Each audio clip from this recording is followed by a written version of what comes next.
Thanks so much, Andrea.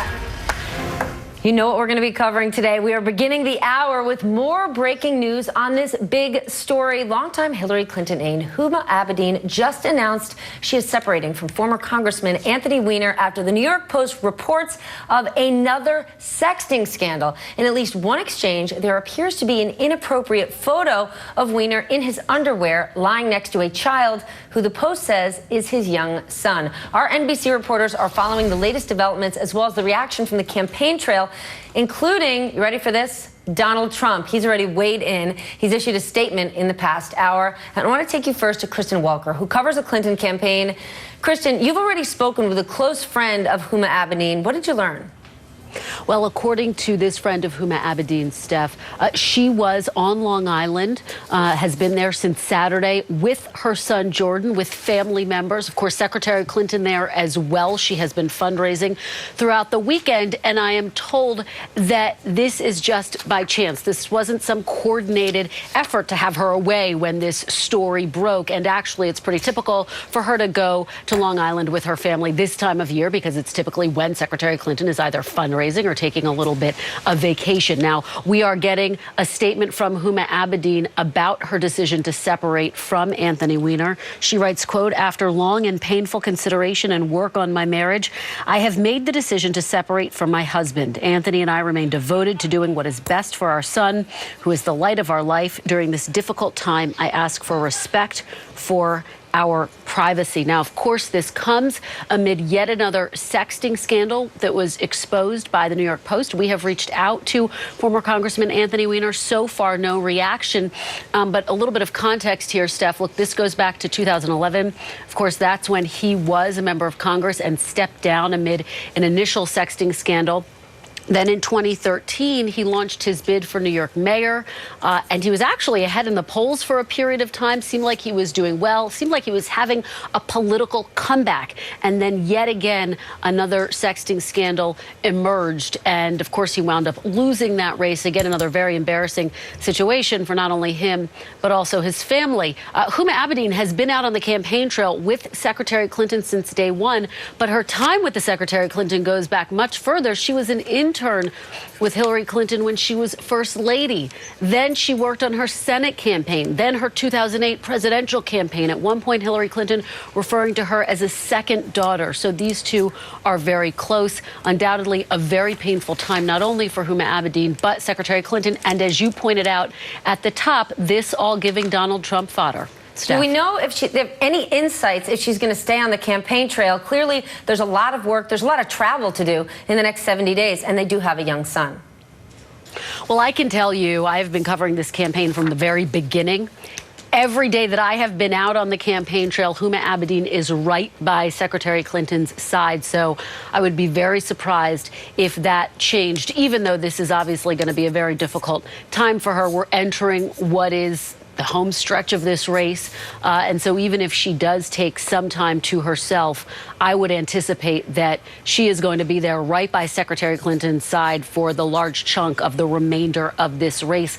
This is someone who has become a top advisor for Hillary Clinton. And again, someone who has a very personal relationship with the former Secretary of State. So I don't anticipate that we're going to see a big change in her role. A challenging campaign just got more difficult. Thank you, Kristen Welker, bringing it down for us. I want to stay on this and bring in Tammy Leitner. Tammy, the New York Post put this story out, clearly a bombshell. Can you tell us a little more about it, though? Break it down. Stephanie, we know that Anthony Weiner has admitted having what he is calling a friendship with this woman involved in the sexting scandal. Now, according to the New York Post, this started back in January 2015 and went all the way up until this month. The Post ran numerous pictures and clips from their conversations. At one point, Anthony Weiner said to this woman, "Someone just climbed into my bed." He then sent a picture to the woman with what appears to be possibly his 4-year-old son. Now, as I said, he admitted to the New York Post that he has a friendship with this woman for some time. He also said, quote, "She's asked me not to comment except to say that our conversations were private, often included pictures of her nieces and nephews and my son, and were always appropriate." Stephanie. So we don't know anything more about that woman, but do we know how the New York Post got all of this information? Her identity seems to be protected, but his isn't. That's right. Her identity is being protected right now. We do know that she is in her 40s. She's from the West Coast, and she is a Donald Trump supporter. How do you know she's a Donald Trump supporter? That's according to the New York Post. Interesting. Tammy Leitner giving us a bit on what just broke today from the New York Post. And I want to share now Donald Trump weighing in. Katie Tur has been covering the Trump campaign since the beginning. Well, though we don't necessarily know exactly what he's going to say on immigration, he's having more and more meetings about lots of other policies. He has put out a statement on Huma Abedin's marriage. Yeah, they were very quick to do this. Let's read the statement. He basically said that this is a good thing. Huma is making a very wise decision. I know Anthony Weiner well, and she'll be far better off without him. I only worry for the country in that Hillary Clinton was careless and negligent in allowing Weiner to have such close proximity to highly classified information. That obviously quite a stretch. But Donald Trump's campaign very quick to weigh in on this. Anthony Weiner has been a subject of ridicule for Donald Trump now for quite some time. It was a year ago today that he was at a Boston fundraiser, which he did not call a fundraiser at the time, where he went off on a tear about Anthony Weiner, calling him one of the greatest sleazebags of our time. So this is something that he has talked about quite a bit on the campaign trail, and also tried to link Huma to him in a way that would mean that she wasn't trustworthy with national secrets. It is what it is from the Trump campaign. But yeah, you're right. We don't have anything on immigration. We do know how he feels about Anthony Weiner. But in terms of a stretch, there's no information that we have that Anthony Weiner has ever seen any classified information, correct? No, we don't. I mean, Huma Abedin obviously has access to information with Hillary Clinton. She's one of her closest advisors. But there's nothing to indicate that the spouse of somebody is then privy to all the secrets as well. That would be like saying that Melania got all the information that Donald Trump got at his first national security briefing. We have no reason to believe that. That is not something that anybody's trying to say. No one's trying to link her to that, even though she is Donald Trump's wife. So this is something for the campaign to try and use against Hillary Clinton. It's not their most effective argument, but it does try to eat into this image or bleed away at this image, or I guess contribute, to this image that Hillary Clinton doesn't have the judgment. She's not putting the people around her that she should put around her.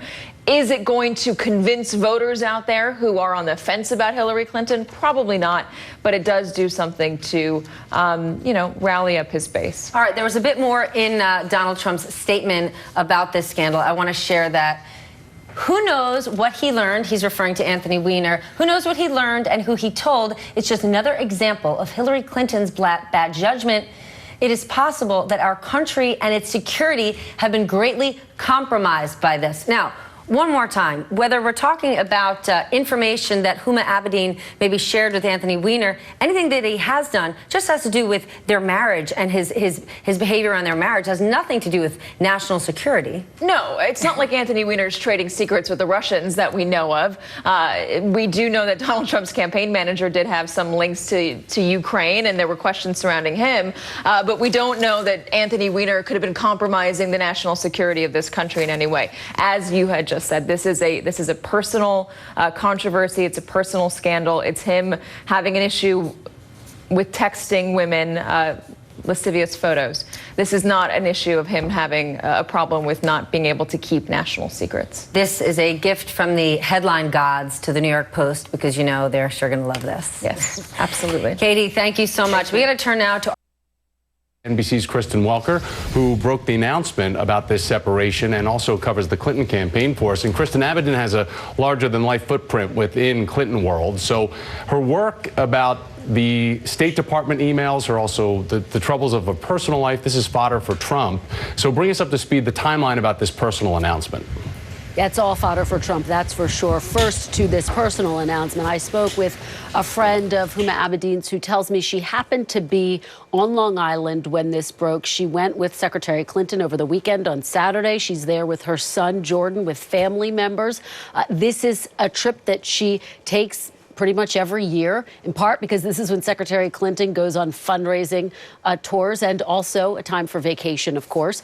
So the timing coincidental, but obviously this comes in the wake of those new sexting allegations that were broken in the New York Post. Let me read you some of Huma Abedin's statement that she released just a short time ago. She says, quote, "After long and painful consideration and work on my marriage, I've made the decision to separate from my husband.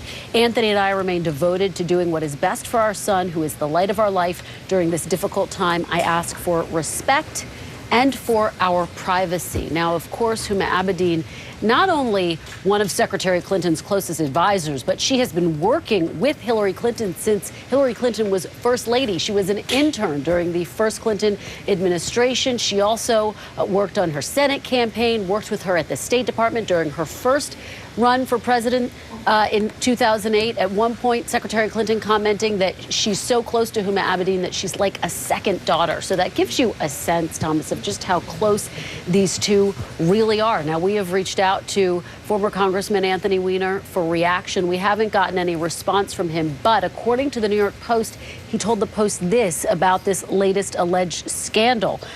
Quote, "She has asked me," meaning the woman in question who he was sexting, "not to comment except to say that our conversations were private, often included pictures of her nieces and nephews and my son, and were always appropriate." Now, this is something that has dogged Anthony Weiner for years. It goes back to 2011. That's when he first stepped down from Congress amid that first sexting scandal. Then in 2013, he launched a bid for mayor of New York. He was actually leading in the polls for a period of time, but all that came crashing down amid a second sexting scandal. So this is something that his family has been wrestling with, and now this very painful news from Huma Abedin that she has in fact decided to separate.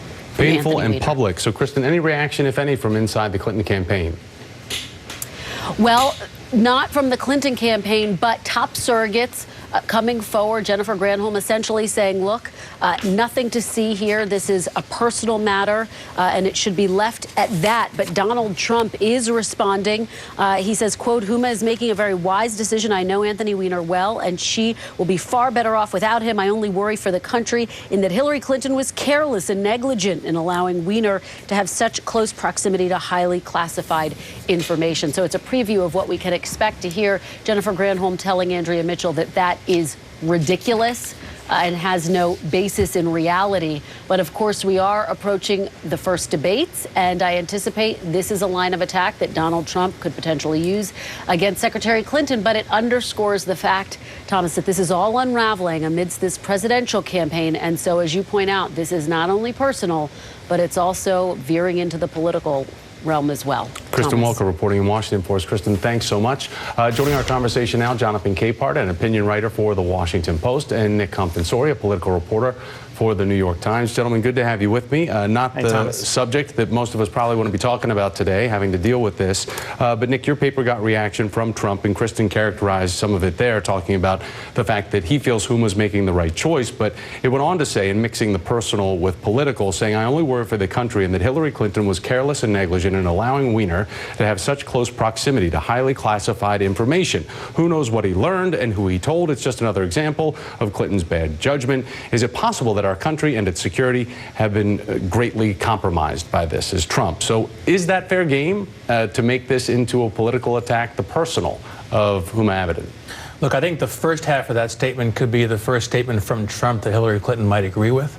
The second half, of course, she'll dispute a lot. I think the average reaction of the average person in a bar or a kitchen table is going to be A, yuck, and B, about time, on behalf of the separation. I don't think there is a very wide audience for the idea, this kind of made up or conjectural idea, that somehow the national security was endangered because of the proximity of this weirdo to Huma Abedin.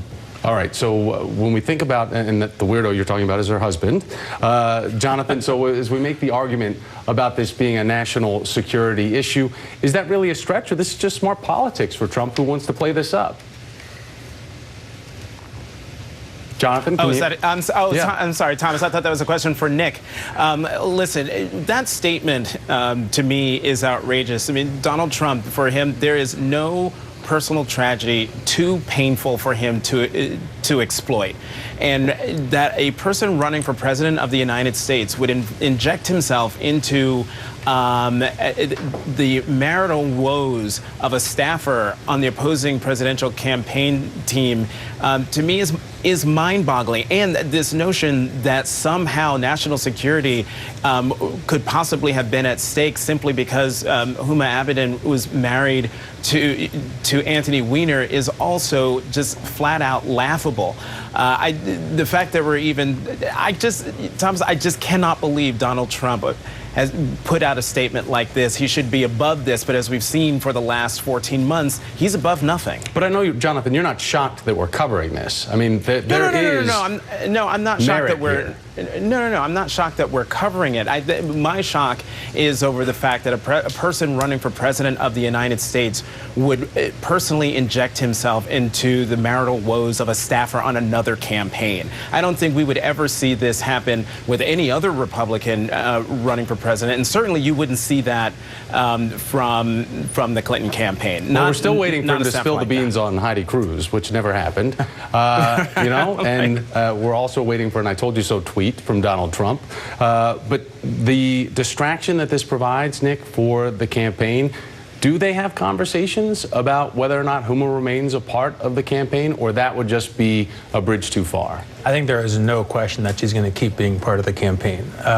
Look, I do think that if there's any damage here for Hillary Clinton, it's the fact that the weirdness of this campaign, which is normally solidly in Donald Trump's corner, and on every given day he can be, expected to say something a little bizarre, is now on her side of the aisle, right? It's sort of like we'll be talking about this for a couple of days because it's sordid and weird and also kind of fascinating. And meanwhile, if he goes off half-cocked again, it's going to be weighing in the balance there. So I think that to the extent, if it distracts people from what he's saying on a given day or he's having a bad week, it probably helps him a little bit. All right, so there are Clinton surrogates who are trying to downplay what this really means. And Jonathan, we had former Michigan governor and Clinton transition co-chair Jennifer Granholm telling MSNBC's Andrea Mitchell what this really is all about. Take a listen.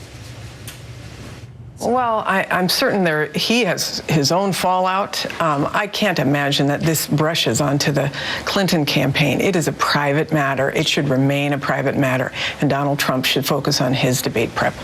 So can they keep up that argument, Jonathan, about the fact that this is a private matter?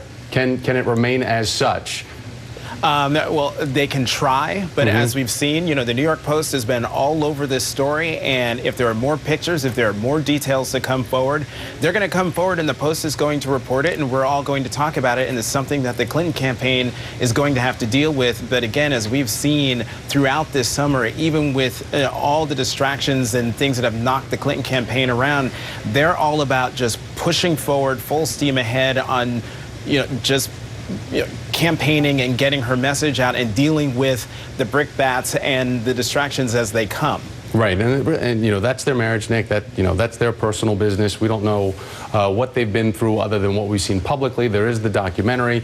Anthony Weiner allegedly took down his account after the allegations came out, and it was just a couple weeks ago that the Post was talking about the fact that he was catfished by a Republican operative that was posing as a woman. I'm astonished. I can't believe he still has a Twitter account at all. I'm surprised it wasn't like the first item of requirement from his wife after the last time it happened. But look, he did it. I think he's out of our hair for a while after this blows over. Yeah, and we're still waiting to hear from him in reaction to what Huma has said about this and the separation. They do have this young child together. Thank you so much, Nick Confessori, Jonathan Capehart. Gentlemen, thanks so much. Thanks, 48 Thomas. hours after Donald Trump sparked backlash